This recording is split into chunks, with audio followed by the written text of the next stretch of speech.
जय श्री कृष्णा, राधे राधे, जय श्री श्याम। कैसे हैं आप सभी। आज की क्लास में हम थायराइड हार्मोन सिंथेसिस के बारे में डिस्कस करने वाले हैं। पहले थायराइड हार्मोन सिंथेसिस डिस्कस करेंगे, इसके बाद थायराइड हार्मोन के क्या फंक्शन है वो डिस्कस करेंगे। ये टॉपिक अपन हाइपरथायरॉयडिज्म और हाइपोथायरॉयडिज्म पढ़ने से पहले डिस्कस कर रहे हैं। क्लियर बात है क्या। तो आने वाले जो लेक्चर्स हैं वो एंडोक्राइनोलॉजी में हाइपरथायरॉयडिज्म और हाइपोथायरॉयडिज्म के होंगे। तो उससे पहले अपन थायराइड हार्मोन सिंथेसिस और थायराइड हार्मोन के क्या फंक्शन है वो डिस्कस कर रहे हैं।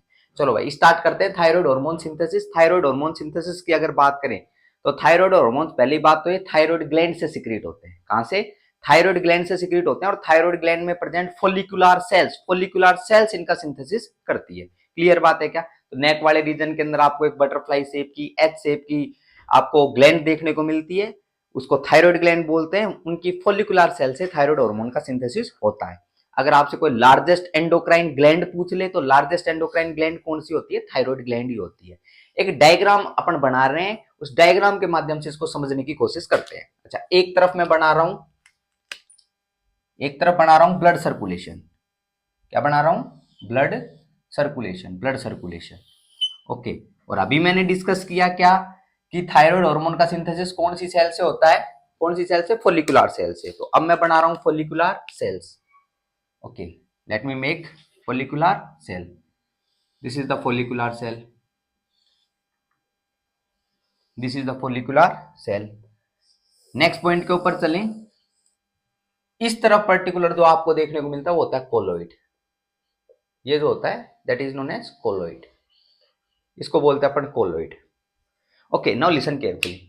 ब्लड सर्कुलेशन की अगर बात करें तो ब्लड सर्कुलेशन के अंदर आपको सोडियम भी प्रेजेंट आपको देखने को मिलता है, because sodium is rich in extra cellular fluid. Extra cellular fluid के अंदर रिच होता है। बाकी इधर आप लोगों को डाइट की फॉर्म के अंदर आप सोडियम भी कंज्यूम कर रहे हो, आयोडाइड को भी आप लोग कंज्यूम कर रहे हो, आई माइनस को भी कंज्यूम कर रहे हो। ठीक है, तो ब्लड सर्कुलेशन में प्रेजेंट है। होता क्या है, पहले स्टेप के अंदर थायराइड हार्मोन सिंथेसिस के पहले स्टेप के अंदर होगा क्या? आयोडाइड ट्रैपिंग आपको देखने को मिलेगी। First step of thyroid hormone synthesis is iodide trapping. Iodide trapping आपको देखने को मिलेगी। और ये जो थायराइड ग्लैंड आपको देखने को मिलती है, इसके अंदर आयोडाइड की कंसंट्रेशन आपको ज्यादा देखने को मिलती है। आयोडाइड इधर पर्टिकुलर क्या होता है? ट्रैप होता रहता है। तो ये पॉइंट ध्यान रखना। तो sodium present, iodide blood circulation में प्रेजेंट है। यहाँ पर आयोडाइड ट्रैपिंग देखने को मिलेगी। और आयोडाइड ट्रैपिंग आपको किसके माध्यम से देखने को मिलेगी? एक पर्टिकुलर ट्रांसपोर्टर के माध्यम से देखने को मिलेगी। ये ट्रांसपोर्टर। अच्छा, ये क्या काम करता है? सुनना भाई, ध्यानपूर्वक बात सुनना। जो बाहर की तरफ ECF जो प्रेजेंट है वहां से पर्टिकुलर किसको? सोडियम को उठाता है। और नेक्स्ट अगर बात करें साथ के अंदर एक आयोडाइड आयन। कौन सा ion? Iodide ion. Iodide ion को क्या करता है? उठाता है ये पर्टिकुलर। तो सोडियम का ट्रांसपोर्टेशन करेगा और साथ में किसको लेके जाएगा? आयोडाइड आयन को भी लेके जाएगा। तो मतलब आयोडाइड आयन जा रहा है, साथ में सोडियम को लेके जाएगा। तो ये जो आप लोगों को देखने को मिल रहा है, ध्यानपूर्वक बात सुना, इसको आयोडाइड ट्रैपिंग बोलते हैं। और ये जो पर्टिकुलर ट्रांसपोर्टर जो आपको देखने को मिलता है, जब एक के साथ एक ही चीज सेम डायरेक्शन के अंदर जाए, मतलब एक कुछ जा रहा है और उसके साथ में कोई और चीज सेम डायरेक्शन के अंदर जाए, तो उसको सिंपोर्ट ट्रांसपोर्टेशन अपन बोलते हैं। और ये एक्टिव ट्रांसपोर्टेशन का एक मेथड है। तो ध्यानपूर्वक बात सुनना, ये क्या है? ये एक्टिव ट्रांसपोर्टेशन का मेथड है, एक्टिव ट्रांसपोर्टेशन का। और एक्टिव ट्रांसपोर्टेशन की अगर बात करें, यहां पर क्या हो रहा होगा? यहाँ पर एटीपी कंज्यूम हो रही होगी। क्या हो रहा होगा? एटीपी कंज्यूम हो रही होगी। और ये जो स्पेसिफिक टाइप का ट्रांसपोर्टर जो आपको देखने को मिलता है, ध्यानपूर्वक बात सुनना, इसको अपन सोडियम आयोडाइड सिंपोर्ट के नाम से जानते हैं।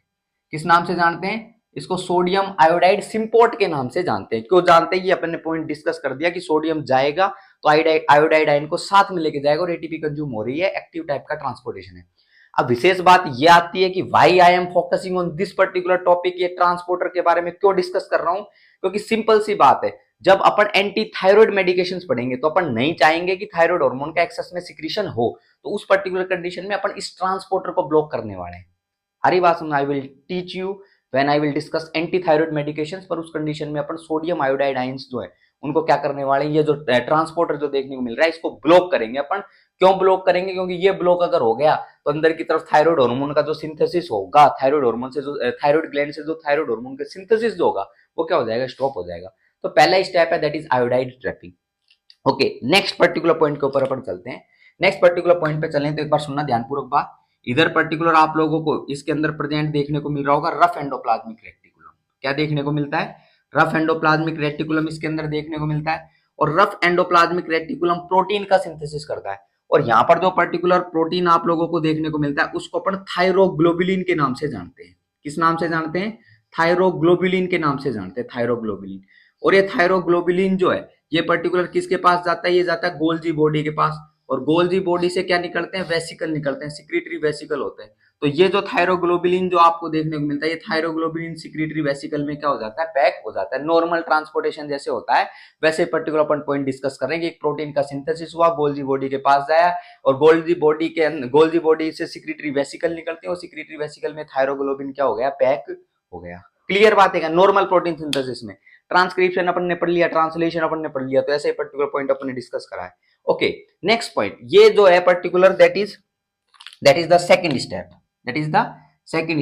that is the thyroglobulin chain synthesis. Second step is known as thyroglobulin chain synthesis. Okay, third step के अंदर क्या हो रहा होगा? सुनना भाई ध्यानपूर्वक। थर्ड स्टेप के अंदर ये जो I माइनस जो है, ये जो I माइनस है इसका क्या होगा? सुनना भाई ध्यानपूर्वक बात। ये I माइनस बोले तो 2I माइनस जो है ये किस में कन्वर्ट हो जाएंगे? ये I2 के अंदर कन्वर्ट हो जाएगा, बोले तो आयोडीन के अंदर कन्वर्ट हो जाएगा। किस में कन्वर्ट हो जाएगा? ये आयोडीन के अंदर कन्वर्ट हो जाएगा। और ध्यानपूर्वक बात सुनना, इसके लिए पर्टिकुलर आपको एक एंजाइम की जरूरत पड़ेगी। उस एंजाइम को पर ऑक्सीडेज के नाम से जानते हैं। किस नाम से जानते हैं? पर ऑक्सीडेज के नाम से इस एंजाइम को अपन जानते हैं। अच्छा, नेक्स्ट ये पर्टिकुलर 2I I2 के अंदर कन्वर्ट हो रहा है, तो ये जो पर्टिकुलर रिएक्शन जो होती है इसको ऑक्सीडेशन रिएक्शन अपन बोलते हैं। क्या बोलते हैं? ऑक्सीडेशन रिएक्शन पर्टिकुलर अपन बोलते हैं। तो I2 के अंदर अपन ने क्या कर दिया? कन्वर्ट कर दिया। अच्छा, ये आयोडीन के अंदर कन्वर्ट करना क्यों जरूरी है? स्पेसिफिक बात सुनना, ध्यानपूर्वक बात सुनना। क्योंकि अगर अपन बात करें थायरोग्लोबुलिन का, अपन ने सिंथेसिस कर दिया, ये थायरोग्लोबुलिन जो है इसके अंदर पर्टिकुलर आपको एक अमाइनो एसिड देखने को मिल रहा होगा जिसको अपन बोलेंगे टायरोसिन। क्या बोलेंगे? टायरोसिन। टायरोसिन के साथ ये जो आयोडीन है ये कंबाइन कर सकती है। बोले तो iodination can occur to tyrosine only, मतलब ये आयोडीन जो है, आयोडीन ये टायरोसिन के साथ कंबाइन कर सकती है, लेकिन ये I माइनस जो है इस फॉर्म के अंदर कंबाइन नहीं कर सकती। आयोडीनेशन टायरोसिन के साथ जो होगा वो इसी फॉर्म के अंदर होगा, आयोडीनेशन। अरे बात समझना, एडिशन ऑफ आयोडीन। तो ये पॉइंट आप ध्यान रखना। अच्छा, नेक्स्ट पर्टिकुलर पॉइंट के ऊपर अपन चलते हैं। ये I2 हो गया। अब सुनना भाई ध्यानपूर्वक बात। ये पर्टिकुलर आपकी गोल्जी बॉडी से ये पर्टिकुलर बना थायरोग्लोबुलिन, और ये थायरोग्लोबुलिन किसके अंदर आया? कोलोइड के अंदर आया। एक थायरोग्लोबुलिन चेन का मैं आप लोगों को जिक्र कर रहा हूँ, कैसी चेन आपको देखने को मिल रही है। इसमें डिफरेंट डिफरेंट अमाइनो एसिड आपको प्रेजेंट देखने को मिलते हैं। तो ये लो डिफरेंट डिफरेंट अमाइनो एसिड अपन बना देते हैं। इधर डिफरेंट डिफरेंट अमाइनो एसिड होते हैं, और in different different amino acid के अंदर आप लोगों को बीच बीच में क्या देखने को मिलते हैं? टायरोसिन अमाइनो एसिड भी देखने को मिलते हैं। तो ये अपन बना रहे हैं बीच बीच में क्या? Tyrosine amino acid. हरी बात समझिए, टायरोसिन अमाइनो एसिड हो गए। क्योंकि प्रोटीन है, प्रोटीन की सिंपलेस्ट यूनिट क्या होती है? अमाइनो एसिड होती है। तो वो पर्टिकुलर आपको प्रेजेंट देखने को मिलते हैं। तो ये अमाइनो एसिड हो गए, और ये अमाइनो एसिड ये कौन सा? ये टायरोसिन। टायरोसिन भी आपको बीच बीच में प्रेजेंट देखने को मिलता है। ये डिफरेंट डिफरेंट अमाइनो एसिड होते हैं। अच्छा, नेक्स्ट विशेष अगर बात करें, जो रेड कलर से अपन ने रिप्रेजेंट कर रखा है, इसको अपन बोलते हैं टायरोसिन। क्या बोलते हैं? कौन सा अमाइनो एसिड है? टायरोसिन है, टायरोसिन। तो ये विशेष जानकारी आप लोगों को पता होनी चाहिए, क्या है? टायरोसिन है। अच्छा, अब होगा क्या? सुनना भाई ध्यानपूर्वक। जो अपन ने ये आयोडीन बना लिया है, क्या बना लिया है? ये अपन ने आयोडीन बना लिया। ये पर्टिकुलर आयोडीन आएगा, और अब होगा क्या? सुनना, ये आयोडीन जो है ये इसके साथ कंबाइन करता है टायरोसिन के साथ। किसके साथ कंबाइन करता है? टायरोसिन जो अमाइनो एसिड है इसके साथ क्या करता है? कंबाइन करता है, इसके साथ कंबाइन करता है। और नेक्स्ट अगर बात करें, ये आयोड, इसको अपन बोलते हैं, ये स्टेप है, that is number third step. ये तो थर्ड स्टेप हो गया भाई, ये हो गया थर्ड स्टेप। ये पर्टिकुलर स्टेप है number fourth, that is known as iodination. Iodination यहाँ पर आपको देखने को मिलता है। ये ध्यानपूर्वक बात सुनना, ये I माइनस जो है, I माइनस इसके साथ कंबाइन नहीं करेगा, इसीलिए अपन ने I2 के अंदर कन्वर्ट किया। यहाँ पर आयोडीन कंबाइन करेगा, तो ये कंबाइन करा। अच्छा, ये पर्टिकुलर आयोडीन जो है, ये एक आयोडीन भी कंबाइन कर सकता है, या फिर एक जो टायरोसिन है इसके साथ में कितने आयोडीन कंबाइन कर सकते हैं? 2 आयोडीन भी कंबाइन कर सकते हैं। एक आयोडीन भी कंबाइन कर सकता है, 2 आयोडीन भी कंबाइन कर सकते हैं। ये जो कॉन्फ़िगरेशन आपको देखने को मिलती है, ये जिसके अंदर एक टायरोसिन के साथ में एक आयोडीन कंबाइन हुआ है, इसको अपन MIT के नाम से जानते हैं। किस नाम से जानते हैं? MIT के नाम से जानते हैं इसको। नेक्स्ट अगर बात करें, ये जो कॉन्फ़िगरेशन आपको देखने को मिल रही है, ये जो कॉन्फ़िगरेशन है जिसके अंदर एक टायरोसिन के साथ में कितने आयोडीन कंबाइन, 2 आयोडीन कंबाइन, इसको अपन डीआईटी के नाम से जानते हैं। किस नाम से? डीआईटी के नाम से जानते हैं। अच्छा, एमआईटी का मतलब क्या होता है? सुनना भाई ध्यानपूर्वक। एमआईटी का मतलब होता है mono iodo tyrosine. Mono iodo tyrosine, इसको अपन बोलते हैं मोनो आयोडो टायरोसिन। डीआईटी की अगर बात करें तो डीआईटी को क्या बोलते हैं अपन? इसको बोलते हैं diiodotyrosine. Diiodotyrosine, क्योंकि टायरोसिन के साथ में कितने आयोडीन कंबाइन हो गए? 2, तो 2 कंबाइन हो गए तो डाई आयोडो टायरोसिन, एक कंबाइन हुआ तो इसको एमआईटी बोल दिया। So simple. Okay, next particular point पे चलते हैं। फिर क्या होगा नेक्स्ट स्टेप में? नेक्स्ट स्टेप की अगर बात करें, फिफ्थ स्टेप की, तो फिफ्थ, अच्छा, ये पर्टिकुलर आयोडीनेशन कर दिया। आयोडीनेशन होते एक साथ पर्टिकुलर ये आप लोगों को देखने को मिला, ठीक है, ये जुड़े आपस में। नेक्स्ट स्टेप के अंदर क्या होगा? नेक्स्ट स्टेप के अंदर पिनोसाइटोसिस आपको देखने को मिलेगा। क्या देखने को मिलेगा?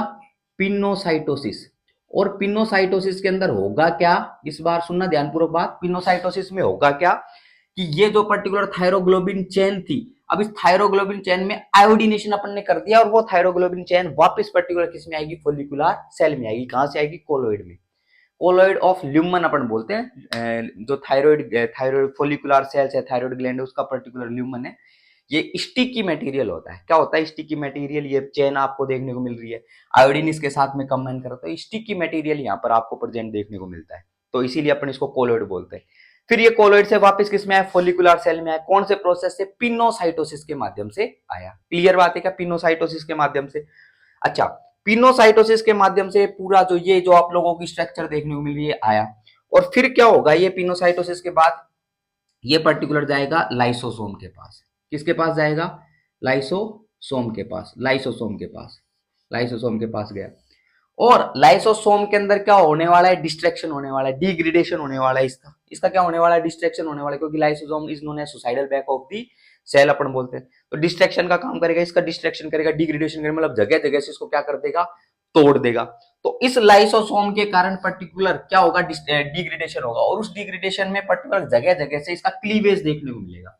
क्या देखने को मिलेगा? क्लीवेज देखने को मिलेगा। क्लीवेज, क्लीवेज का मतलब ये कहीं कहीं बीच बीच में से टूट जाएंगे। और जैसे पर्टिकुलर ये टूटेंगे तो ध्यानपूर्वक सुनना, ये एमआईटी अलग हो जाएंगे, डीआईटी आप लोगों को देखने को मिलेंगे। तो क्लीवेज में क्या क्या प्राप्त होगा? एमआईटी आपको देखने को मिलेंगे, और क्या देखने को मिल सकते हैं? डीआईटी आपको देखने को मिल सकते हैं। एमआईटी डीआईटी बहुत सारे आपको देखने को मिल सकते हैं। अब क्या होगा सुनना, नेक्स्ट स्टेप के अंदर एमआईटी डीआईटी बन गए। नेक्स्ट स्टेप की अगर बात करें तो अब आपको देखने को मिलती है कौन सी reaction? That is known as coupling reaction. क्या देखने को मिलेगा? अब देखने को मिलेगा that is known as coupling reaction. Coupling reaction आपको देखने को मिलेगी। अच्छा, कपलिंग रिएक्शन में क्या होगा? सुनना भाई ध्यानपूर्वक बात। कपलिंग रिएक्शन में ये एमआईटी है, ये एमआईटी अगर डीआईटी के साथ कंबाइन करता है, एमआईटी किसके साथ कंबाइन करता है? डीआईटी के साथ कंबाइन करता है, एमआईटी डीआईटी के साथ। तो ये पर्टिकुलर जो है एमआईटी डीआईटी के साथ कंबाइन करा, तो ये जो पर्टिकुलर है ये किसका सिंथेसिस कर देगी? T3 का सिंथेसिस कर देगी। किसका सिंथेसिस कर देगी? T3 का सिंथेसिस कर देगी। T3 का अगर अपन डिस्कशन करें तो T3 को बोलते हैं अपन tri tri iodo tri iodothyronine, tri iodothyronine. और ये T3 हार्मोन है जो कि पर्टिकुलर कहां से सिक्रीट होता है? थायराइड ग्लैंड से सिक्रीट होता है। क्लियर बात है क्या? अच्छा, नेक्स्ट पर्टिकुलर जो आपको देखने को मिलता है कपलिंग रिएक्शन में, और क्या होगा सुनना भाई ध्यानपूर्वक बात। कपलिंग रिएक्शन में जो डीआईटी है वो किसके साथ कंबाइन करे? वो डीआईटी के साथ ही कंबाइन करे। तो डीआईटी डीआईटी अगर आपस में कंबाइन करें तो उस कंडीशन के अंदर एक हार्मोन आपको प्रोड्यूस होता है, उसको अपन T4 हार्मोन के नाम से जानते हैं। किस नाम से? T4। और T4 की अगर बात करूं मैं तो T4 इधर लिख रहा हूं, इसको अपन बोलते हैं थायरोक्सिन। क्या बोलते हैं इसको? थायरोक्सिन अपन बोलते हैं, थायरोक्सिन पर्टिकुलर। तो ये पर्टिकुलर है, ये लास्ट स्टेप के अंदर ये आए, और ये पर्टिकुलर क्या होते रहते हैं? ये सर्कुलेट होते रहते हैं ब्लड के अंदर, T3 और T4। अच्छा, इन दोनों की अगर बात करें तो एक्टिव मेटाबोलाइट जो है वो T3 है। ये क्या है? T3 क्या है? ये एक्टिव मेटाबोलाइट है, active metabolite, active metabolite. Next specific अगर बात करें इसके बारे में तो सुनना भाई, T4 जो है T4, ये T4 पेरिफेरल लेवल के ऊपर किसके अंदर कन्वर्ट होता है? ये T3 के अंदर कन्वर्ट होता है, और T3 पर्टिकुलर अपना काम कर देता है। तो इन दोनों की अगर बात करें तो जो ज्यादा पोटेंट होगा वो कौन होगा? T3 more potent, T3 is more potent. More potent, T3 जो होगा वो ज्यादा पोटेंट होगा as compare to T4। Clear बात है क्या? एम आई रियली क्लियर और नॉट? तो T4 इसके अंदर ज्यादा पोटेंट आपको देखने को मिलेगा। अच्छा नेक्स्ट, ये दोनों के दोनों जो है, ये दोनों के दोनों, और more specifically talking about thyroxine, ये जो है एक पर्टिकुलर प्रोटीन के साथ कंबाइन करते हैं और उस प्रोटीन का नाम है थायरोक्सिन बाइंडिंग ग्लोबुलिन। क्या बोलते हैं इसको? Thyroxine binding globulin. Thyroxine binding globulin, इसको अपन बोलते हैं थायरोक्सिन बाइंडिंग ग्लोबुलिन। ये थायरोक्सिन बाइंडिंग ग्लोबुलिन के साथ में थायरोक्सिन या T3, ये दोनों के दोनों क्या करते हैं? कंबाइन करते हैं, more specifically talking about thyroxine. अगर अपन बात करें, ये थायरोक्सिन बाइंडिंग ग्लोबुलिन के साथ थायरोक्सिन बाइंड करता है, क्यों करता है? Because affinity is high, because affinity is high, affinity is high. तो एफिनिटी क्या है इसकी? ज्यादा है। एफिनिटी इसकी ज्यादा है, और एफिनिटी का मतलब होगा बाइंड करने की क्षमता, बाइंड करने की क्षमता। तो बाइंड करने की क्षमता पर्टिकुलर इसकी ज्यादा है, तो थायरोक्सिन है वो इसके साथ बाइंड करता है और फिर क्या करता है? सर्कुलेट करता है। क्लियर बात है क्या? अच्छा सुनना भाई ध्यानपूर्वक बात। तो ये हो गया। प्रेगनेंसी का एक केस कंसिडर करते हैं अपन। किसका कंसिडर करते हैं? प्रेगनेंसी का। प्रेगनेंसी का अगर केस ले तो प्रेगनेंसी के अंदर थायरोक्सिन बाइंडिंग ग्लोबुलिन जो होता है, इसकी कंसंट्रेशन आपको ज्यादा देखने को मिलती है। प्रेगनेंसी में थायरोक्सिन बाइंडिंग ग्लोबुलिन की कंसंट्रेशन क्या देखने को मिलती है? ज्यादा देखने को मिलती है। तो उसके सेकेंडरी रेस्पॉन्स के अंदर थायरोक्सिन की कंसंट्रेशन भी बढ़ जाती है। और ये थायरोक्सिन की कंसंट्रेशन अगर बढ़ गई तो उस पर्टिकुलर कंडीशन में महिला के अंदर जो बेसल मेटाबॉलिक रेट है और मेटाबॉलिक रेट्स है वो क्या हो जाती है? वो बढ़ जाती है। और ऐसी पर्टिकुलर महिला के अंदर, जब प्रेग्नेंट महिला है उसके अंदर ज्यादा प्यास लगती है, तो ये थायरोक्सिन हार्मोन के कारण ही होता है। प्यास, और मतलब अगर अपन डिस्कस करें, प्यास लगना और ठंडा ठंडा पानी पीने की इच्छा होना है, ठंडे ठंडे बेवरेजेस पीने की इच्छा होना, तो वो पर्टिकुलर इसी के कारण होता है, ये थायरोक्सिन के कारण ही। तो प्रेगनेंसी का केस अपन ने कंसिडर करा है, उसमें थायरोक्सिन बाइंडिंग ग्लोबुलिन जो है ये पर्टिकुलर आप लोगों को ज्यादा देखने को मिलता है। और ये जो है ये पर्टिकुलर इसकी अगर बात करें तो ये थायरोक्सिन की कंसंट्रेशन उसके अंदर, महिला के अंदर बढ़ जाती है। क्लियर बात है क्या इतनी? तो ये पर्टिकुलर पॉइंट आप इसके अंदर क्या कर सकते हो? ध्यान रख सकते हो। ज्यादा पोटेंट कौन सा? ये। और ये एक्टिव मेटाबोलाइट है, मतलब T4 जो है वो T4 किस में कन्वर्ट होता है? वो T3 के अंदर कन्वर्ट होता है। तो ये भी पॉइंट आप इसके अंदर ध्यान रख सकते हो। क्लियर बात है क्या इतनी? बताओ बताओ फटाफट बताओ, बोलो। क्लियर बात है क्या? कुछ इसके अंदर डिस्कशन अपन ने करा है? ठीक है, आगे बढ़े एक बार, आगे एक बार बढ़ते हैं। नेक्स्ट पर्टिकुलर पॉइंट के ऊपर अपन चलते हैं। वो चलते हैं अपन किसके ऊपर? That is functions of thyroid hormone. That is the functions of thyroid hormone and I have to rough the board. करें भाई start. Functions of thyroid hormone.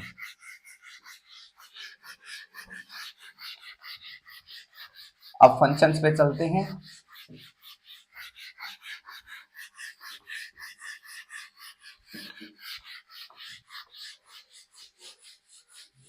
वो एक शायरी की बात आ रही थी।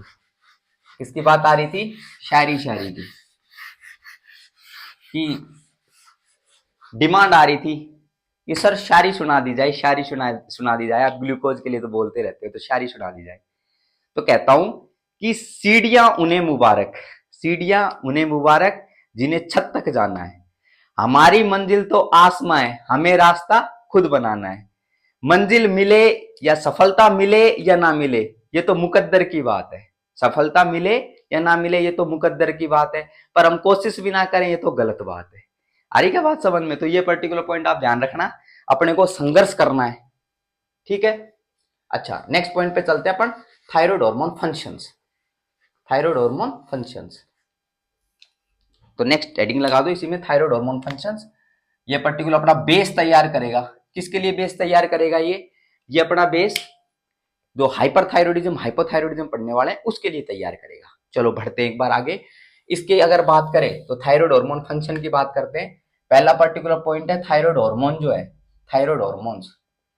तो पॉइंट टू पॉइंट में चल रहा हूं। Thyroid hormone increases, thyroid hormone increases, increases metabolic rate, increases metabolic rate and BMR, basal metabolic rate को क्या कर देते? बढ़ा देते। तो बेसल मेटाबॉलिक रेट को क्या कर देते? बढ़ा देते। पॉइंट ध्यान रखना।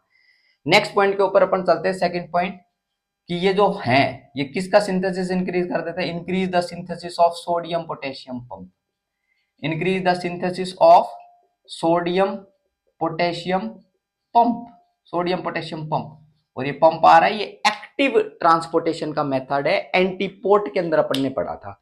सोडियम पोटेशियम पंप का सिंथेसिस बढ़ा देते हैं, और सोडियम पोटेशियम पंप अगर एक्टिव ट्रांसपोर्टेशन के अंदर आता है तो एनर्जी को कंज्यूम कर रहा होगा। तो ध्यानपूर्वक बात सुनना, इसके कारण पर्टिकुलर क्या होगा, एनर्जी का कंजप्शन होगा, और एनर्जी का कंजप्शन अगर देखने को मिलेगा तो इसके रेस्पॉन्स के अंदर पर्टिकुलर बॉडी क्या करेगी, एनर्जी का प्रोडक्शन भी बढ़ा देगी। तो एनर्जी कंजप्शन इंक्रीज, और साथ में पर्टिकुलर एनर्जी का प्रोडक्शन भी इंक्रीज, एनर्जी प्रोडक्शन इंक्रीज। तो ये पर्टिकुलर पॉइंट ध्यान रखना, एनर्जी प्रोडक्शन इंक्रीज। और इसी दौरान पर्टिकुलर ये जब कार्यक्रम आपको देखने को मिल रहा है तो हीट जो होगी वो हीट रिलीज होगी। हीट क्या होगी, heat release of, heat release आपको देखने को मिलेगी। और हीट रिलीज अगर देखने को मिल रही है तो पर्टिकुलर टेम्परेचर क्या हो जाएगा, इंक्रीज हो जाएगा। टेम्परेचर क्या हो जाएगा, एलिवेटेड, मतलब गरम गरम बॉडी आपको देखने को मिलेगी। तो ये पॉइंट ध्यान रखना। इसीलिए पर्टिकुलर अपन कुछ पॉइंट्स निकालते हैं। हाइपरथायरॉयडिज्म का केस अगर कंसिडर करें, किसका, हाइपरथायरॉयडिज्म का केस अगर अपन कंसिडर करें तो हाइपरथायरॉयडिज्म के अंदर टेम्परेचर बढ़ा हुआ देखने को मिलता है, मतलब एलिवेटेड टेम्परेचर आपको देखने को मिलता है, एलिवेटेड टेम्परेचर। क्लियर बात है क्या, एलिवेटेड टेम्परेचर। और हाइपरथायरॉयडिज्म में एलिवेटेड टेम्परेचर बहुत ज्यादा गरम गरम पर्टिकुलर आप लोगों को देखने को मिलता है, पर्टिकुलर पर्सन। और मोस्टली हाइपरथायरॉयडिज्म और हाइपोथायरॉयडिज्म महिलाओं के अंदर देखने को मिलती है। तो महिलाओं की बात करें तो टेम्परेचर उनमें क्या देखने को मिलता है, एलिवेटेड देखने को मिलता है। और बढ़ा हुआ टेम्परेचर है तो वो हीट को ज्यादा टॉलरेट नहीं कर पाएगा, हीट इंटॉलरेंस उनके अंदर डेवलप होगी। क्या डेवलप होगी, हीट इंटॉलरेंस। और हाइपोथायरॉयडिज्म में इसका उल्टा हो जाएगा। हाइपोथायरॉयडिज्म में टेम्परेचर बढ़ेगा नहीं, हाइपोथायरॉयडिज्म में क्योंकि थायराइड हार्मोन्स का लेवल कम है, तो हाइपोथायरॉयडिज्म के अंदर जो पर्टिकुलर ये हीट निकलेगी नहीं, तो बॉडी जो रहेगी वो कूल रहेगी, और उस कंडीशन के अंदर कोल्ड इंटॉलरेंस डेवलप होता है।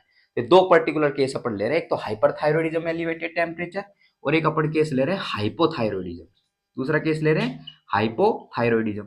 हाइपोथायरॉयडिज्म की अगर बात करें, जो टेम्परेचर आपको देखने को मिलेगा, टेम्परेचर, वो टेम्परेचर क्या देखने को मिलेगा, कम देखने को मिलेगा। और इस कंडीशन के अंदर क्या होगा, कोल्ड इंटॉलरेंस डेवलप होगी। क्या डेवलप होगी, यहाँ पर कोल्ड इंटॉलरेंस आपको डेवलप होती हुई नजर आएगी। मतलब ठंड जो होगी, ठंड वो बर्दाश्त नहीं होगी।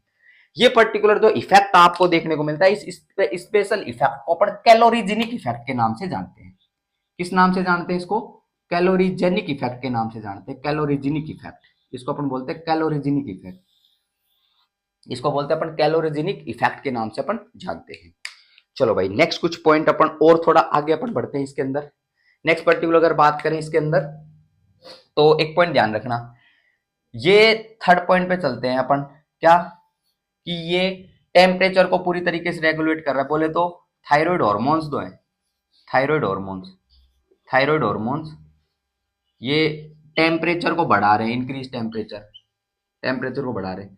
तो एक स्पेशल बात और सुनना, एक ऐसा पर्टिकुलर केस अपन ले रहे हैं जैसे कि मेमल्स, जिनके अंदर अपन ने थायरॉइडेक्टोमी कर दी है। क्या कर दी है, थायराइड एक्टोमी कर दी है, थायराइड एक्टोमी। तो thyroid ectomy, thyroid ectomy mammals की बात करें जिनमें क्या कर दी, थायराइड एक्टोमी कर दी। मतलब थायराइड एक्टोमी का क्या मतलब होता है, surgical removal of the thyroid gland, thyroid gland का सर्जिकल रिमूवल कर दिया है। अब पर्टिकुलर अगर इसका रिमूवल कर दिया तो टेम्परेचर पर्टिकुलर बढ़ेगा नहीं, मतलब टेम्परेचर बॉडी का रेगुलेट नहीं रह सकता। अब अगर इसको अपन ने निकाल दिया तो क्या होगा, ध्यानपूर्वक बात सुनना, ऐसा पर्टिकुलर पर्सन जो है जिसमें थायराइड एक्टोमी कर दिया, ऐसा मेमल जो है, it can not survive eight freezing temperature. ध्यानपूर्वक बात सुनना, थायराइड एक्टोमी वाला person can not survive eight freezing temperature, can not survive eight freezing temperature. Freezing temperature के ऊपर ये सर्वाइव नहीं कर सकता, can not survive eight freezing temperature, freezing temperature पे सर्वाइव नहीं कर सकता। चलो भाई, नेक्स्ट पर्टिकुलर पॉइंट के ऊपर अपन चलते हैं, एक बार फोर्थ पॉइंट के ऊपर चलते हैं। नेक्स्ट अगर बात करें इसके अंदर, तो नेक्स्ट पॉइंट ध्यान रखना, थायराइड हार्मोन्स जो है, thyroid hormones, thyroid hormones increases, increases use of glucose, increases use of glucose and lipid, use of glucose and lipid for ATP, for ATP, ATP के लिए ग्लूकोज और लिपिड के use को बढ़ा देते हैं। ये पॉइंट आप लोग ध्यान रख सकते हो। नेक्स्ट पॉइंट अगर बात करें तो थायराइड हार्मोन्स जो हैं, thyroid hormones, thyroid hormones, thyroid hormones can cause hyperglycaemia. अगर थायराइड हार्मोन्स जो हैं वो क्या कॉज करते हैं, हाइपरग्लाइसीमिया कॉज करते हैं। क्या मैकेनिज्म है इसकी अगर बात करें मैकेनिज्म की, तो ध्यानपूर्वक बात सुनना, increases glycogenolysis, increases glycogenolysis, glycogenolysis बढ़ जाएगा। नेक्स्ट अगर बात करें इंक्रीजेस ग्लूकोनियोजेनेसिस, तो ग्लूकोनियोजेनेसिस भी बढ़ जाएगा इसके अंदर। तो 2 पर्टिकुलर पॉइंट ध्यान रखना। ग्लाइकोजिनोलाइसिस का बढ़ जाना मतलब ग्लाइकोजन टूटेगा ग्लूकोज के अंदर, और ग्लूकोनियोजेनेसिस जो है ये नॉन कार्बोहाइड्रेट सोर्स से ग्लूकोज का फॉर्मेशन आप लोगों को देखने को मिलेगा। तो ये पॉइंट आप कंसीडर कर सकते हो, थायराइड हार्मोन जो हाइपरग्लाइसीमिया कोज करेंगे। नेक्स्ट पर्टिकुलर पॉइंट के ऊपर चले तो थायराइड हार्मोन्स जो है वो लाइपोलाइसिस को बढ़ा देंगे। थायराइड हार्मोन्स क्या कर देंगे, लाइपोलाइसिस को बढ़ा देंगे। और लाइपोलाइसिस को अगर बढ़ा देंगे तो ध्यानपूर्वक बात सुनना, फिर मैं एक केस कंसीडर कर रहा हूँ, किसी पर्टिकुलर पर्सन में हाइपरथायरॉयडिज्म अगर देखने को मिल रहा है, क्या देखने को मिल रहा है, हाइपरथायरॉयडिज्म अगर देखने को मिल रहा है, हाइपरथायरॉयडिज्म, तो इस पर्टिकुलर केस के अंदर क्या, अगर ये लाइपोलाइसिस इंक्रीज हो गई तो इस केस के अंदर क्या देखने को मिलेगा, हाइपरथायरॉयडिज्म वाले पेशेंट में, क्योंकि T3 T4 का लेवल ज्यादा होता है, लाइपोलाइसिस अगर बढ़ेगी तो ज्यादा लिपिड टूटेगा, और हाइपरथायरॉयडिज्म वाले पेशेंट में वेट लॉस देखने को मिलता है। नेक्स्ट अगर बात करें, अगर केस अपन ले हाइपोथायरॉयडिज्म का, किसका केस ले, हाइपोथायरॉयडिज्म का अगर केस ले, हाइपोथायरॉयडिज्म का, तो हाइपोथायरॉयडिज्म की अगर बात करें, हाइपोथायरॉयडिज्म में क्योंकि T3 T4 का लेवल कम होता है, लाइपोलाइसिस डिक्रीज हो जाएगी, तो इस कंडीशन के अंदर वेट गेन आपको देखने को मिलता है। क्लियर बात है क्या, तो वेट लॉस और वेट गेन का पर्टिकुलर कॉन्सेप्ट समझना। अच्छा नेक्स्ट पॉइंट के ऊपर चलते हैं, नेक्स्ट पर्टिकुलर फंक्शन के ऊपर अगर चले तो ये जो थायराइड हार्मोन्स जो आपको देखने को मिलते हैं, थायराइड हार्मोन्स ये जो है ये कैटाकोलामाइन के एक्शन को एनहेंस कर देते हैं। किसके एक्शन को एनहेंस कर देते हैं, कैटाकोलामाइन के एक्शन को एनहेंस कर देते हैं, कैटाकोलामाइन के एक्शन को बढ़ा देते हैं। बीटा बीटा स्टिमुलेशन के द्वारा, बीटा एड्रेनर्जिक स्टिमुलेशन के द्वारा कैटाकोलामाइन के एक्शन को बढ़ा देते हैं। या फिर अगर बात करें एड्रीनलिन अपन डिस्कस कर सकते हैं, और इसमें नोर एड्रिलिन डिस्कस कर सकते हैं, नोर एडीआर, नोर एड्रिलिन, इनकी अगर बात करें तो इनके एक्शन को क्या कर देता है, इंक्रीज कर देता है, adrenaline and NOR adrenaline. Clear बात है क्या, और कैटाकोलामाइन के एक्शन को अगर इंक्रीज कर देंगे तो उस पर्टिकुलर कंडीशन में हो क्या जाएगा, सुनना भाई ध्यानपूर्वक बात। जैसे कि अगर कंसीडर कर रहे हैं अपन हाइपरथायरॉयडिज्म का केस, किसका कंसीडर कर रहे हैं, हाइपरथायरॉयडिज्म का केस, तो हाइपरथायरॉयडिज्म में क्या होगा, सुनना ध्यानपूर्वक बात, हाइपरथायरॉयडिज्म वाले पेशेंट में T3 T4 का लेवल ज्यादा देखने को मिलेगा, तो T3 T4 का लेवल ज्यादा है तो कैटाकोलामाइन का एक्शन ज्यादा, और एड्रिलिन और नोरेड्रिलिन का एक्शन मतलब ये पर्टिकुलर बढ़ गया कैटाकोलामाइन का। तो इस कंडीशन में क्या होगा, हाइपरथायरॉयडिज्म में जो हार्ट रेट होती है वो हार्ट रेट क्या हो जाती है, बढ़ जाती है। ब्लड प्रेशर की अगर बात करें तो ब्लड प्रेशर क्या हो जाता है, बढ़ जाता है। तो हार्ट रेट बढ़ गई, ब्लड प्रेशर क्या हो गया, इंक्रीज हो गया, ये पॉइंट ध्यान रखना। नेक्स्ट हाइपोथायरॉयडिज्म का एक केस अपन कंसीडर कर लेते हैं, किसका, हाइपोथायरॉयडिज्म का। हाइपोथायरॉयडिज्म, हाइपोथायरॉयडिज्म में कैटाकोलामाइन का एक्शन पर्टिकुलर नहीं होगा, तो हाइपोथायरॉयडिज्म वाले पेशेंट में क्या, हार्ट रेट आपको कम देखने को मिलेगी, और बीपी क्या देखने को मिलेगा, कम देखने को मिलेगा। तो ये पॉइंट आप इसके अंदर डिस्कस कर सकते हो। क्लियर बात है क्या, और कुछ अपन स्पेसिफिक स्पेसिफिक बातें करें, अगर ये हाइपरग्लाइसीमिया देखने को मिल रहा है तो इस पर्टिकुलर केस के अंदर थर्स्ट इंड्यूस होगी, क्या इंड्यूस होगी, थर्स्ट। तो अगर हाइपरथायरॉयडिज्म वाला पेशेंट, उसके अंदर आपको प्यास ज्यादा लगती हुई नजर आएगी। अच्छा नेक्स्ट पर्टिकुलर पॉइंट के ऊपर चलते हैं, नेक्स्ट पर्टिकुलर फंक्शन क्या है, सुनना भाई ध्यानपूर्वक बात। T3 T4 हार्मोन जो है, T3 T4 हार्मोन ये पर्टिकुलर जो है कोलेस्ट्रॉल के एक्सक्रीशन को बढ़ा देते हैं। किसके एक्सक्रीशन को, कोलेस्ट्रॉल के एक्सक्रीशन को इंक्रीज कर देते हैं। और कोलेस्ट्रॉल का एक्सक्रीशन अगर इंक्रीज होगा तो सीरम कोलेस्ट्रॉल लेवल क्या हो जाएगा, कम हो जाएगा। सीरम कोलेस्ट्रॉल लेवल क्या हो जाएगा, कम हो जाएगा। ये पॉइंट आप ध्यान रख सकते हो। सीरम कोलेस्ट्रॉल लेवल 200 mg पर डीएल से कम अपन कंसीडर करते हैं। नॉर्मल अगर बात करें तो 200 mg पर डीएल से कम ले लेना, that is normal serum cholesterol level. Okay next particular point पे अपन चलते हैं, ये कोलेस्ट्रॉल की बात कर दी। नेक्स्ट पर्टिकुलर जो फंक्शन अपन डिस्कस कर रहे हैं दैट इज T3 और T3 और T4 की अगर बात करें तो ये कैल्शियम के लिए भी पर्टिकुलर रेस्पॉन्सिबल होगा, और कैल्शियम का जो अमाउंट है उसको इंक्रीज कर देगा। बोले तो T3 T4 क्या करते हैं, हाइपर कैल्सीमिया करते हैं। क्या करते हैं, हाइपर कैल्सीमिया करते हैं। ये ध्यानपूर्वक बात सुनना। और इसीलिए अपन हाइपोथायरॉयडिज्म जब डिस्कशन करेंगे, क्या डिस्कशन करेंगे अपन, हाइपोथायरॉयडिज्म जब अपन डिस्कस करेंगे, हाइपोथायरॉयडिज्म, तो उस हाइपोथायरॉयडिज्म में अपन डिस्कस करेंगे कि हाइपोथायरॉयडिज्म में जो कैल्शियम लेवल है, कैल्शियम लेवल क्या हो गया, कम हो गया। तो डिक्रीज सीरम कैल्शियम लेवल आपको देखने को मिलता है किसमें, हाइपोथायरॉयडिज्म में। तो ये कुछ स्पेसिफिक बातें अपन इसके अंदर डिस्कस कर सकते हैं। सोडियम पोटेशियम पंप हो गया, ये metabolic rate, basal metabolic rate बढ़ गई, टेम्परेचर का अपन ने डिस्कस कर दिया, थायरॉइडेक्टोमी डिस्कस कर दी, लाइपोलाइसिस। अच्छा प्रोटीन की एक बार बात कर लेते हैं, किसकी बात कर लेते हैं, प्रोटीन की बात कर लेते हैं। तो नेक्स्ट पर्टिकुलर जो फंक्शन है थायराइड हार्मोन्स का, T3 एंड T4 का, इनकी अगर बात करें तो responsible for protein synthesis, responsible for protein synthesis, किसके लिए, प्रोटीन सिंथेसिस के लिए रेस्पॉन्सिबल होते हैं। तो ये भी पर्टिकुलर पॉइंट आप लोग इसके अंदर ध्यान रख सकते हो। क्लियर बात है क्या, और कोई अगर फंक्शन अपन डिस्कस करना चाहें तो एक फंक्शन और लिख सकते हो थायराइड हार्मोन का, कि नर्वस टिश्यू जो होता है, nervous tissue, nervous tissue, nervous tissue and and जो मसल्स आप लोगों को देखने को मिलती है, स्केलेटल मसल्स हो गई, स्केलेटल मसल्स इसकी ग्रोथ के लिए रेस्पॉन्सिबल होता है। आ रही बात समझ? तो ये पॉइंट आप लोग इसके अंदर डिस्कस कर सकते हो। सारे के सारे पॉइंट अपन ने इसके अंदर कवर कर लिए थायराइड हार्मोन फंक्शंस के। तो ये मैंने आप लोगों को thyroid hormone synthesis, thyroid hormone synthesis के साथ में थायराइड हार्मोन फंक्शंस की बेसिक जानकारी थी वो मैंने आपको दे दी है पूरी तरीके से। अब जो है अपना नेक्स्ट जो पर्टिकुलर पॉइंट रहेगा वो हाइपरथायरॉयडिज्म और हाइपोथायरॉयडिज्म होगा, उसका लेक्चर अपलोड होएगा। उससे पहले अपने को ये लेक्चर ले लेना है पूरी तरीके से, बार समझ लेना है, थोड़ा बेसिक जानकारी पर्टिकुलर ले लो। आज की क्लास को यही समाप्त करते हैं। Thank you so much.